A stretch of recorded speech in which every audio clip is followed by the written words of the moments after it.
one word from God can change your life. You're listening to Daily Prophetic. You've been carrying more than you've said out loud.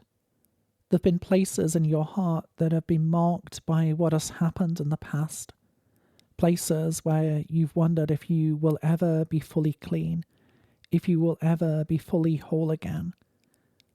It's not only that you want relief from the past, but you want to feel like yourself again. You want to feel whole in the presence of God, without the weight of yesterday trying to cling on to you. But the Lord is meeting you in this place. The Lord says, I am not only washing away the things which have been heavy, I'm not only washing away the old, but I am restoring you. I'm restoring that which has felt dull and worn down.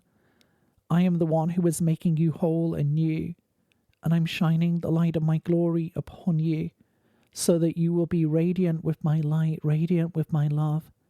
I'm lifting from you shame and grief. I'm lifting from you the stain of everything that has sought to hold you down. I am the one who is speaking life to you, the one who is lifting you up. Trust in me that I'm bringing my words of life to you. I'm bringing you into a place of liberty and freedom. Draw close, draw near, and listen to my heart. To receive a personal word, click on the link in the top left of the screen or visit requestword.com.